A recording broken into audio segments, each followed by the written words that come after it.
This your boy Dre. And this is David. And we are the Perspective Podcast. Thank y'all for tuning in. We're definitely excited for today's topic, and it's going to be a really good one. So today we're talking about something that's really near and dear to our hearts. We're talking about Greek life, D9. We're talking about the good, the bad, the ugly. Why did you join? What are you doing in it? What should you be doing in it as an alumni? And we're very, very happy to have our lovely guest, Constance Connie Johnson. Is it okay if I call you Connie? Of course. Okay, that's what I love to hear. Yeah, thank you, Connie, for coming to brace the podcast. We definitely appreciate you coming out, showing us some love. But before we get into that, I definitely want to always, shout out to the team. We got Shanna, our editor-in-chief, Eli, our producer and director, and then we got Ty, our sound engineer. So we're gonna get it right. We're gonna get it rolling. All right, so let me do this, Connie. Let me do this bio. Let me give you all of your props because you deserve them. So, Connie is a St. Louis native. Makes sense. She received her Bachelor's of Arts from Stevens Institute of Business and Arts in Fashion Merchandising. She's the owner of Connie J. Vintage Finds and Fashion Hustler Accessories. Woo, I like that. Thank you. She was inducted into Sigma Gamma Rho Sorority Incorporated in fall 2010, where she was the immediate past president of the National Pan-Hellenic Council of St. Louis and currently serves as Sigma Gamma Rho's Central Region Area Coordinator for the state of Missouri.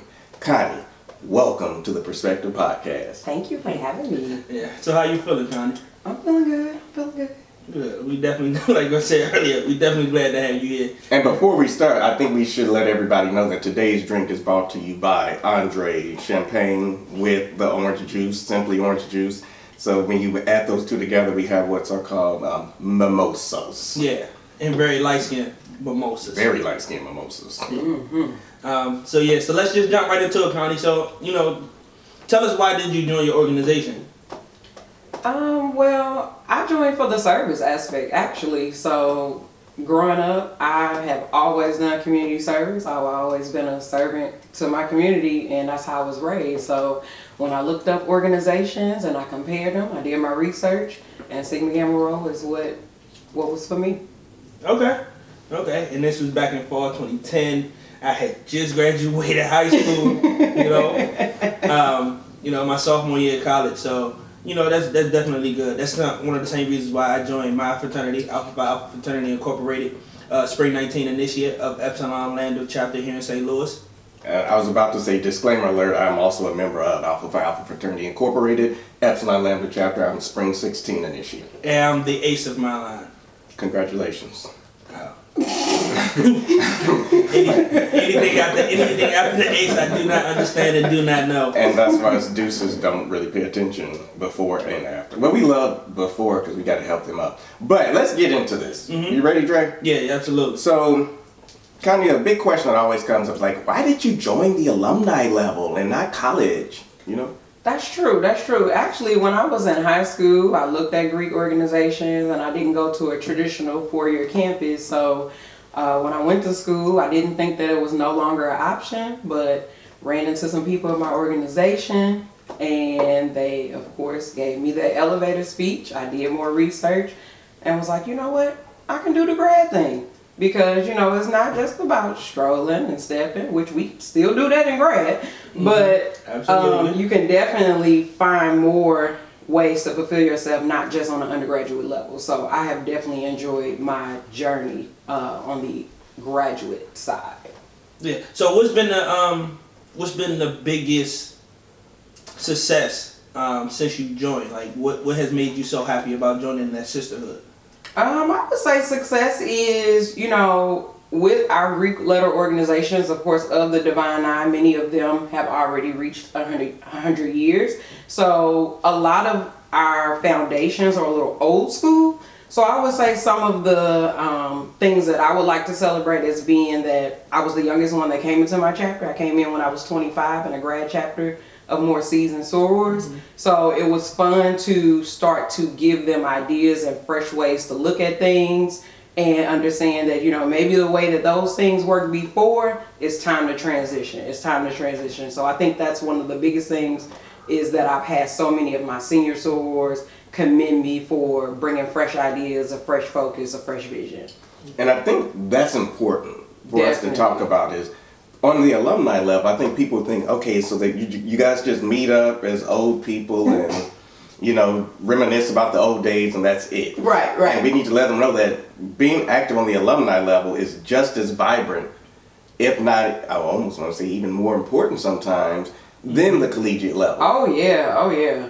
And especially when you have a position like I've also served as an undergraduate advisor. So being able to pour into them as well, because I truly believe our undergrads are our heartbeat of our organization. I agree. But they need that guidance. So that's definitely been an awesome opportunity to be able to pour into them in that way. Yeah, no, I definitely do agree, because I remember back when I was on the illustrious campus of the University of Maryland Eastern Shore. Shout out to my HBCU. You better call it out. Each and every time, each and every episode, But I do remember just walking the campus and seeing, the brotherhood that they exuded, especially for me coming from the inner city of Washington, D.C., where I am the oldest, and I really didn't understand what brotherhood meant. And then when I got to college, I got a chance to see it. Even though, disclaimer, my father is an Omega man, and I became an Alpha. So, there's always that interjection or, that little family or friendly beef when I go home. But it really has shown me what it takes to be a brother, and how to sit there and be a brother's keeper. And I think that's what I really love, is that an organization was able to take a young wayward youth from the DMV and really guide him into what he is today. I love that. Outstanding. Outstanding. Only Alpha, right? He just said it couldn't have been Omega. Shout out to Omega Psi Phi, but he literally just said only Alpha. So I love that, Dre. Yeah, I was directed into the light. It was really, really great, So yeah. I think another question that we should ask is, real quick, like, what's the type of work you can do in an organization, especially on the alumni level? Work. As far as like the positions and things that you would hold? Positions, committees, or just the blood, sweat, and tears.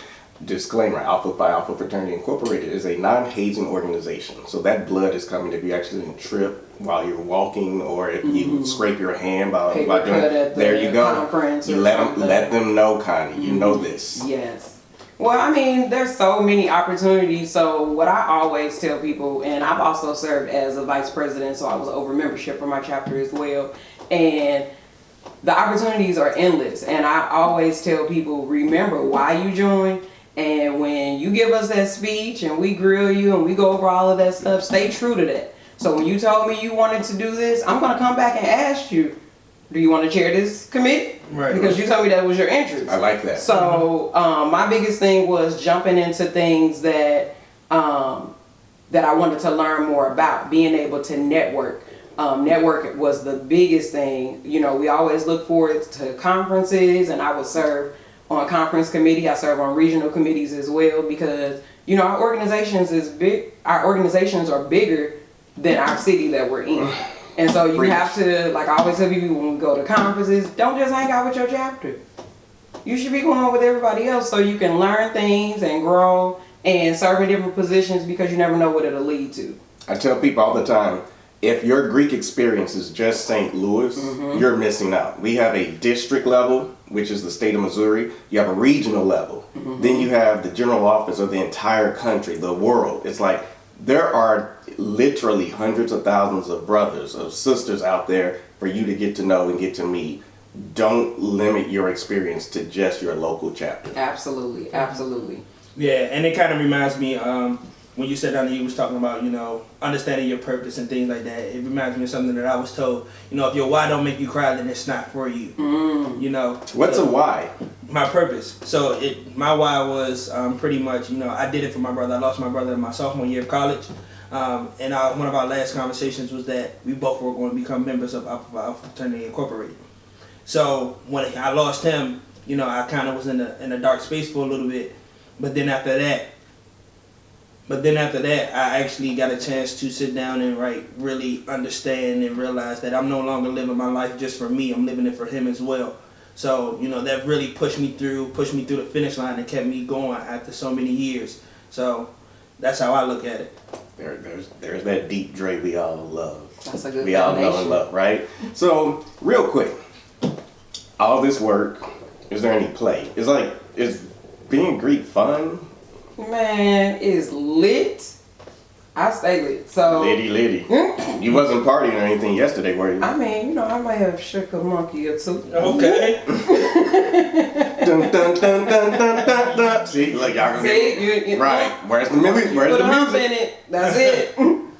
I think, you know, it's plenty of fun. You know, we serve hard, but we know how to have some fun too. And you know, a lot of times we're doing in the name of whether it's scholarship, or St. Jude, or March of Dimes, but we still gonna have fun. But we're gonna get the agenda executed. Absolutely, definitely something that I've learned is, you know, you work hard, but you play hard at the same time. Like, I'm definitely glad and appreciative that I joined at the alumni level, because it gave me a deeper sense of understanding and a deeper sense of like really wanting it. And I appreciate it way more than I could see myself doing at the collegiate level. You know, and I didn't think it was going to be as much fun as it is. I'm one of the first ones at the party, dancing, strolling. Yep. Every time the song come on, He everybody brings out the whistle. Absolutely, everybody comes. Oh, sorry. Everybody comes looks for Dre. Well, where's Dre? Where's Dre? Come on, Dre, lead this one off, lead that one off. So it's definitely been fun, man. And I definitely look forward to many, many more years of it. So.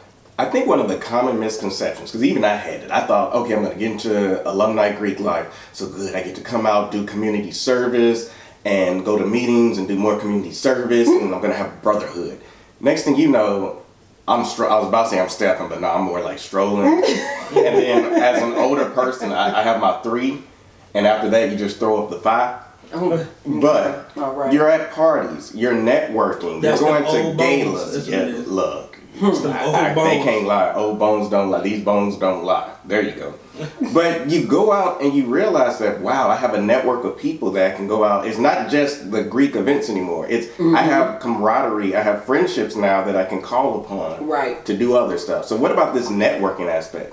I think that because like you just spoke about, I have many friends like you guys that they're Greek members, but I consider them friends. We've become family. Oh, yes, I'm gonna cry. Tear. I mean, only the cool people though.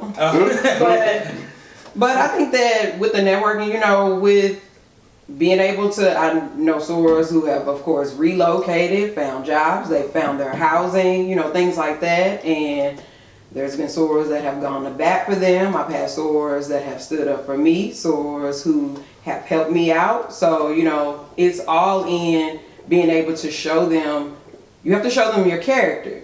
Because if you're not going to come off genuine, then you really, I don't know how much of it you're going to get out of that network.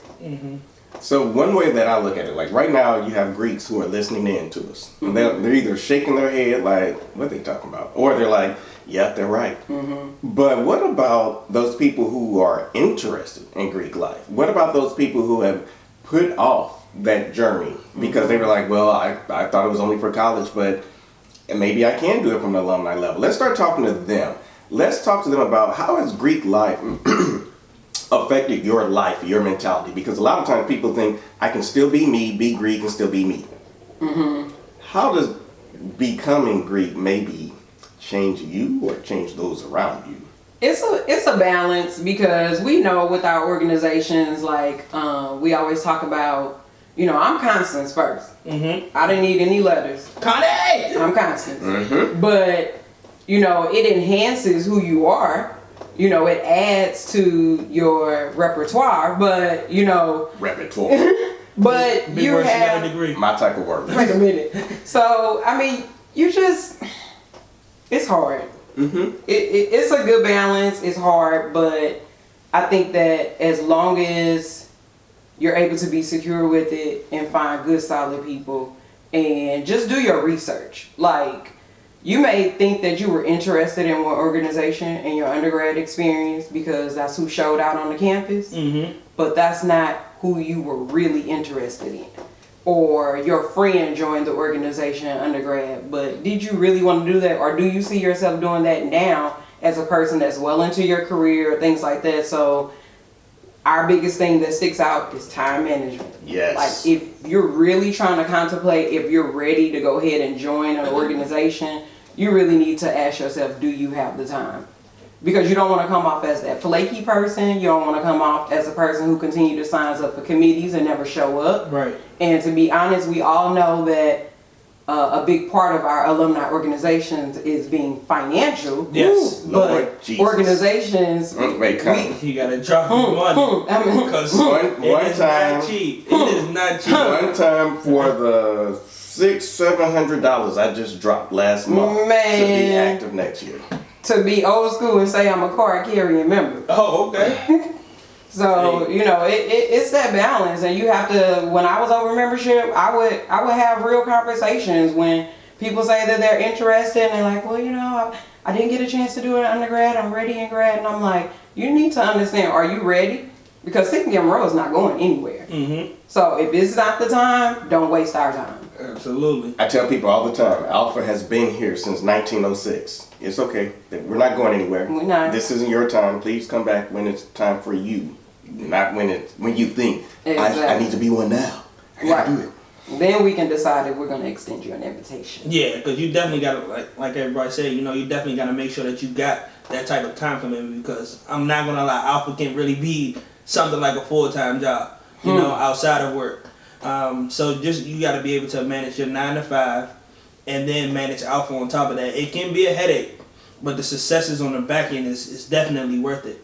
So, Well, Dre, let's get into the good, the bad, the ugly. You Okay. know, I think a lot of times people put Greek life on a pedestal. okay. It's this shiny apple. It's this shiny cherry. I love it. I want that. And then as you get closer and closer and you obtain it, well, wait a minute, it has a dent in it, or it has a mark, or wait, is that a worm crawling out of the apple? You know what? Let's give them, you know, the good, the bad, and the ugly. Connie, go ahead. You started. The good, the bad, the ugly. Mm-hmm. Well, as a member of a sorority, you know, you don't like to fall into stereotypes, but I have those conversations. Understand, this is a group of women, so I hope you didn't think that was a breeze. But you know, it's about being an adult. Sometimes it's about being the bigger person. We're not always going to see eye to eye. I've been on committees. You know, a lot of things come to a vote. It may not have been the best decision, but the majority thought so. So, you know, being able to balance those things and understand that you might not get your way the whole time, but in the long run, it's going to work out better in the end. So I think that when you decide that you want to work with others and work successfully, if you want to lead or you want to follow, there's nothing wrong with both, but be secure and be confident in both of them. Right. And yeah, because I definitely echo everything that you just said, especially like what Echo. with everything that I've been through with my organization, the good, the bad, and the ugly. Is definitely good. It is some bad and it is some ugly moments. You know, What is this but one organization? thing. Huh? What is this organization?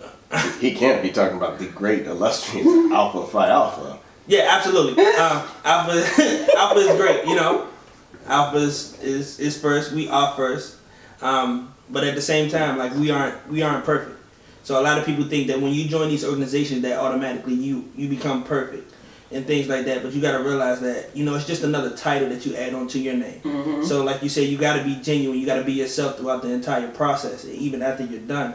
It is times where we do get into our arguments, when we do be like, oh, I don't like this brother and I don't like that brother. But outside, nobody will ever know that outside in public. Because it's family business. Because it's family. What happens in the house stays in the house. Yep. And that's how it should always be. And a lot of people learn that, you know, growing up. You know, like my mother used to tell me, man, what happens in this house stays in this house. Nobody should ever come between y'all. Absolutely. So, really good. and you got to carry the same mindset in Greek life. You know, even if you don't like this person who's standing next to the left or the right of you, if you got somebody standing to the right of you, I didn't.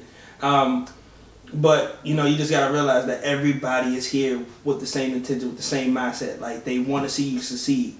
And y'all might have your disagreements at the moment, but at the end of the day, you're not going to let nothing bad happen to them, and they're not going to let nothing bad happen to you. So. That's true. And I think to knock down another wall,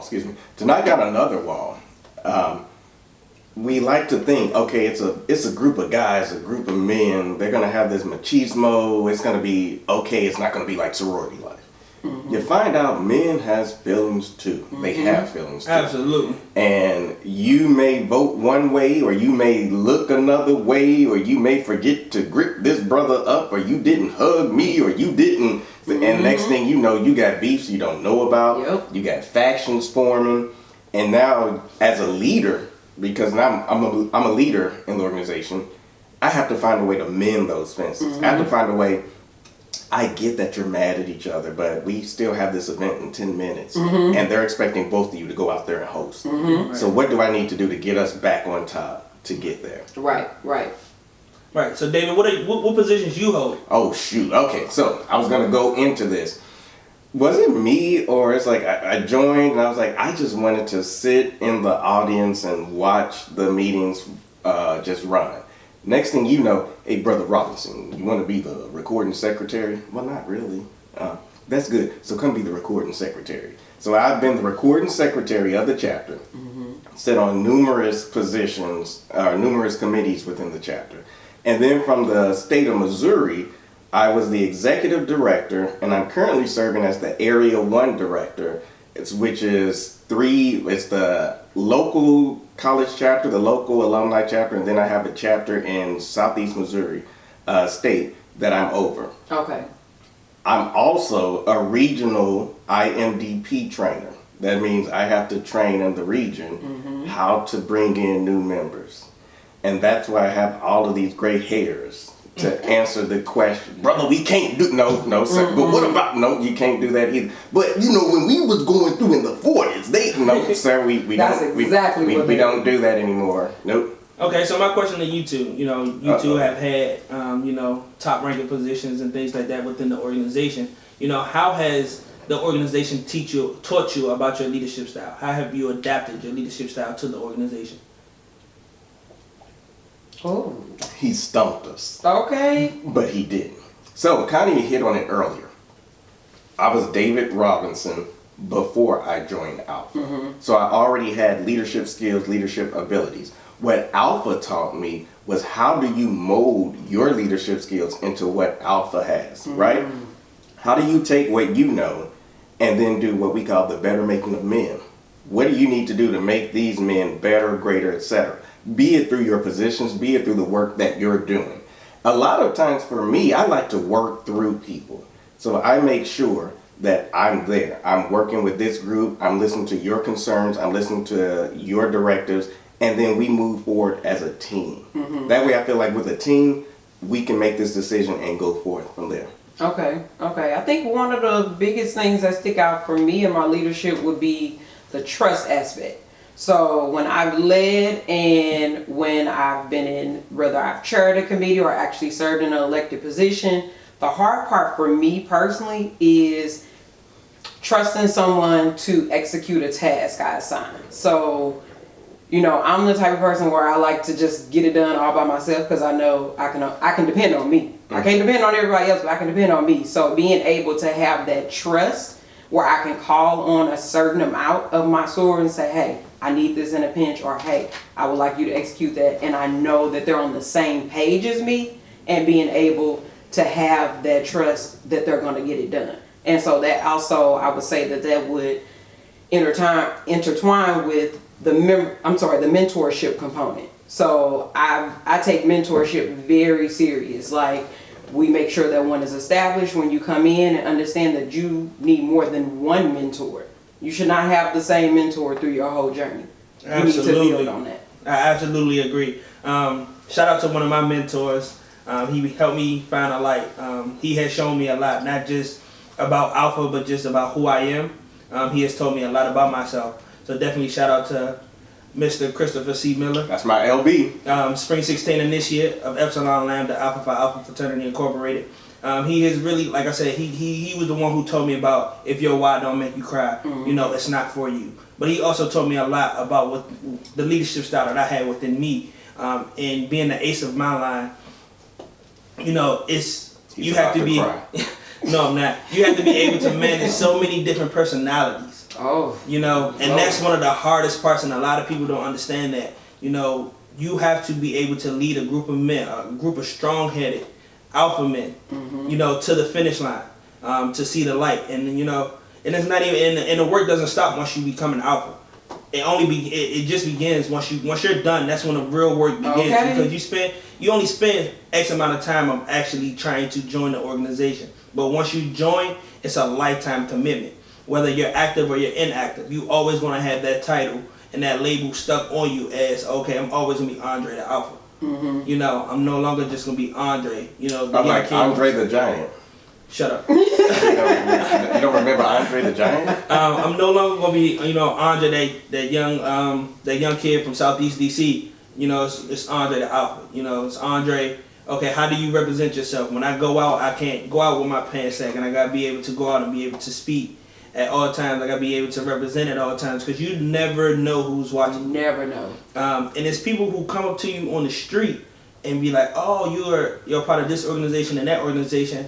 Oh, I have this type of interest and that type of interest." So, what type of advice would you give those people who are trying to seek membership into the different organizations? Advice for them would be, know what you're looking for.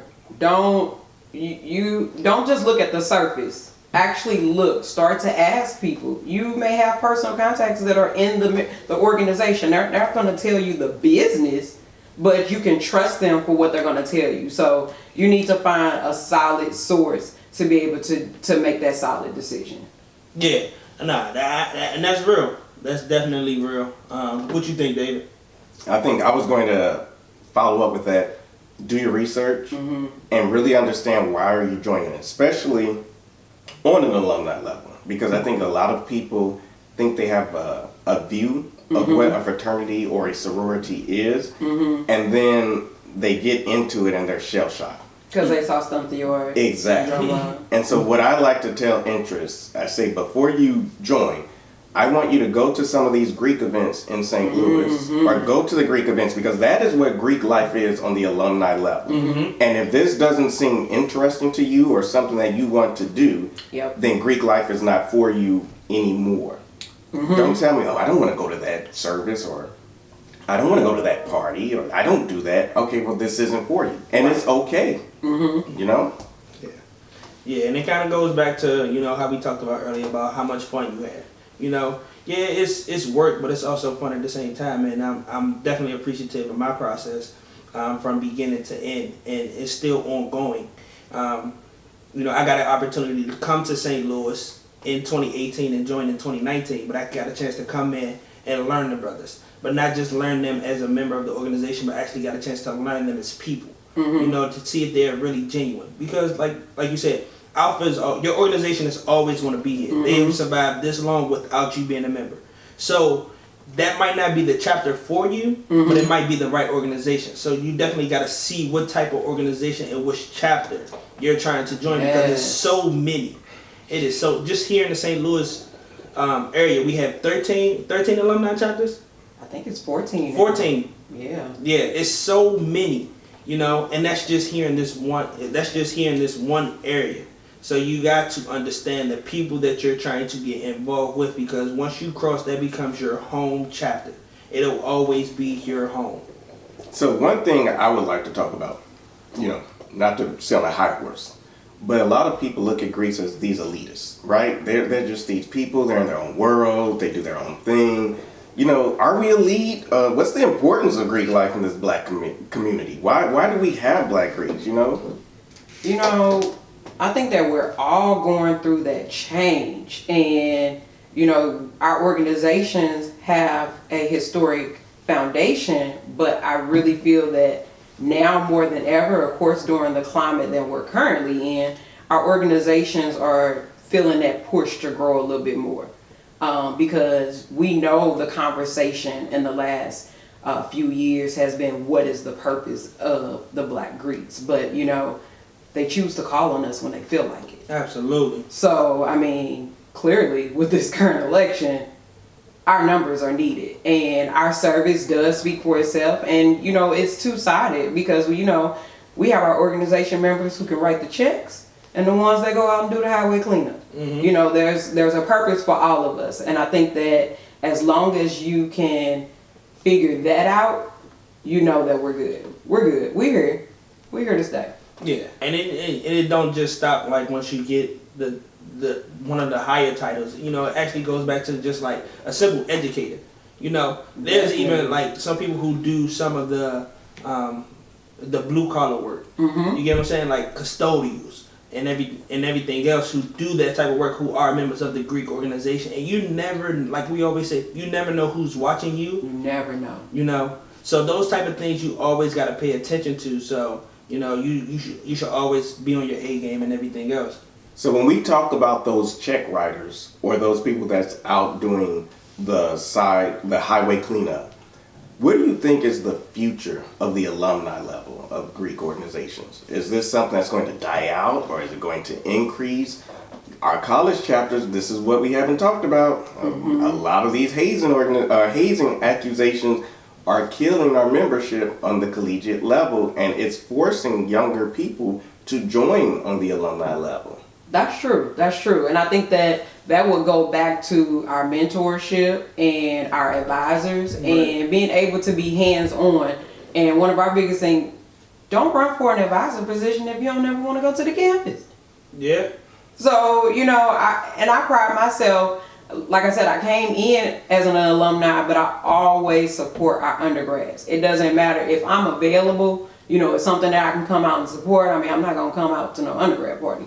But if it's service on the campus, we have sorors that are on that campus that are doing a community service event or something. If I need to send them a cash out or something, be able to still support them, because the way you support them and the way you mold them, that's how we get the undergrads to transfer to a grad chapter, because you have to show them this is what we do, this is the standards that we have, and they don't feel like, oh, if I transfer to grad, then that's it. I'm like, nah, this is just part 2 over here. And I think that's important. If you're an advisor, but whatever position you have, if you ran for it, if you were appointed to it, if you're a chair or a committee member, do the job. Don't just take the title, because you're preventing work from happening when you just sit on that title. Absolutely. And it's so important. And if, again, this happens in organization, you will be forced to be a chair. Right. You are voluntold for all so the time. much. Especially neos. I know, I did it to Dre a lot. All my neos out there. I'm still voluntold till this day, and I'm a year in. But I just, this thing just popped in my head, you know. We was talking a little bit about hazing, right? So how do we change the mindset of those who say, oh, okay, if I don't get it this way, I don't want to be a part. You get what I'm saying? You know, the old school thinking. How do we switch that mindset? We're human, and, you know, they see things, and, you know, you see things like we were talking about on TV. You see that's what it takes to become a member of the organization. But I think it goes back to being true to that, because if you don't get it, or you do, what are you going to do after that? Because we all know members who boast and say that they did this and they did that and they was online for this and this and that. Where they at now? I always tell people, you're worrying so much about the time it takes for you to become a member, but you don't understand. The clock starts once you become a member. So all that stuff beforehand, it's great that you went through it or you didn't go through it or whatever, but what are you doing as a member? So Connie, what I want you to do now is kind of wrap it up for us. Like, I'm interested in joining a fraternity or sorority. What should I take out of today? Take out of today of remember you're you first. Right. So don't look for letters to define who you are, because you need to be secure in who you are first, and then the letters will enhance you. So I would say just being grounded and stick to your roots, man. You got to know who you are, because it can break you. And you know, Greek life, we joke, Greek, you get hurt, it's almost like church hurt. Like, you know, I've been through some stuff, but it goes back to that why. Because we're human, and I've had Sigma hurt, sorority hurt, D9 hurt. It all goes together, but at the end of the day, I'm still gonna serve. I'm still gonna fulfill the purpose that I have. There you go. Yep. Dre, wrap it up. Yeah, so That's how I do. Y'all see that leadership? Absolutely not. Talk me. Absolutely not.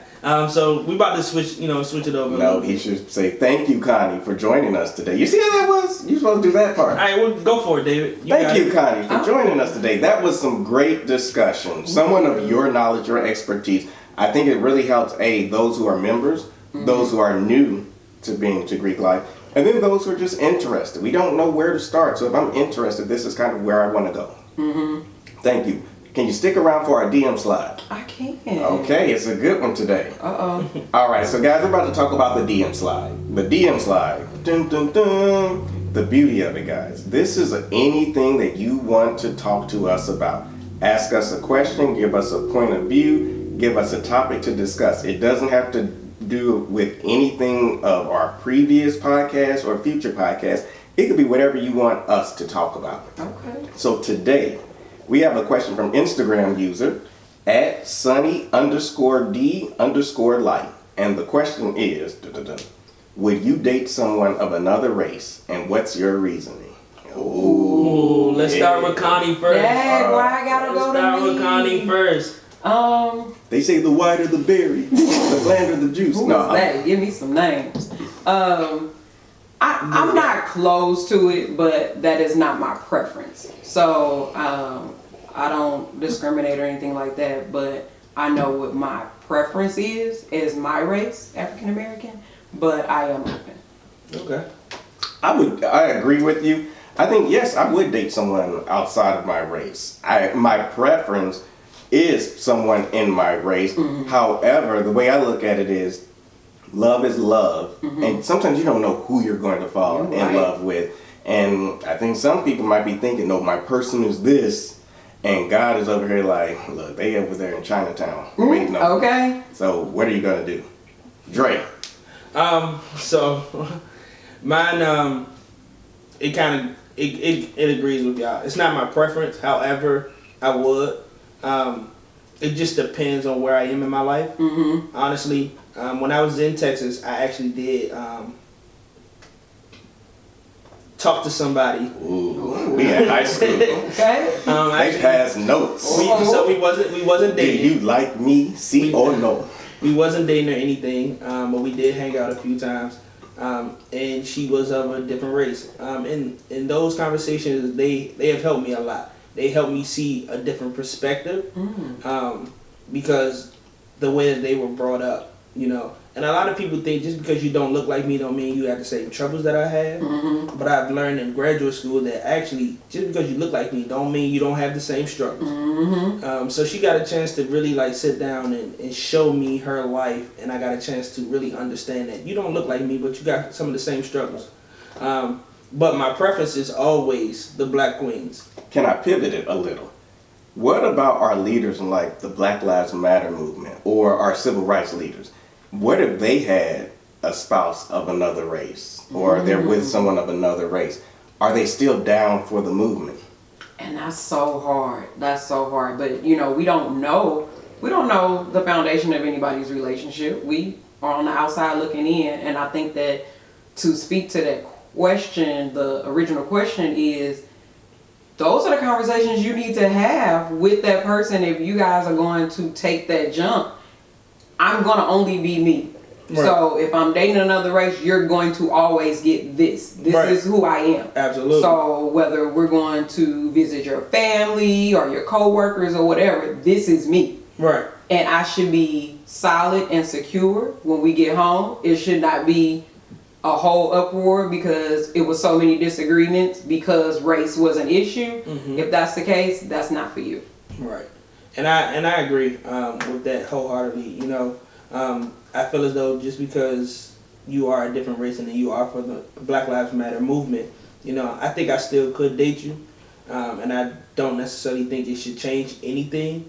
But at the end of the day, I think just the morals and beliefs have to match. Mm-hmm. If my morals and beliefs don't match with yours, then we're not gonna work. Mm-hmm. But just to kind of switch it up a little bit, I have, dated somebody with a different religion, which is a different belief. Okay. And that was very, very enlightening. I think that would be harder. I think that was very enlightening for me, and it gave me a chance to get a deeper understanding of who I am. Mm-hmm. You know, because they thought different, you know, and their morals were different. Mm-hmm. But at the same time, it was some things that you get a chance to really understand what you're going to tolerate and what you're not going to tolerate, or what you're going to change and what you're not willing to change for somebody else.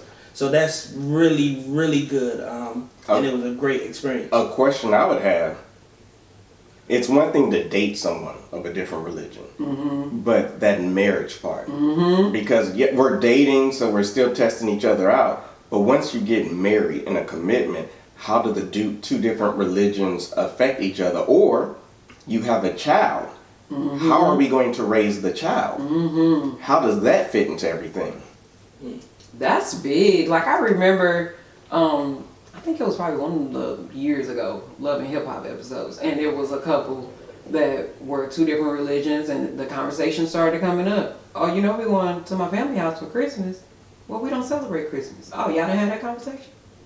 So those are the small things, you know, the little things in our beliefs. You know, we think it's the warm and fuzzies. My family always did onesies on Christmas Eve and all of that, but if your mate doesn't even celebrate it, then that's a whole different thing. Like you said, once you bring children into the equation, ugh. And you have to look at, there are religions that are out there that says, hey, you cannot marry another religion, or for you to marry said person, they need to convert.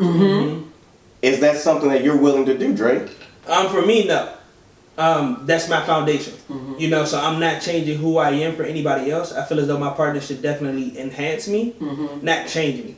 So if I'm at a 7, I need you to raise me up to a 8, raise me up to a 9. You know, don't change my 7.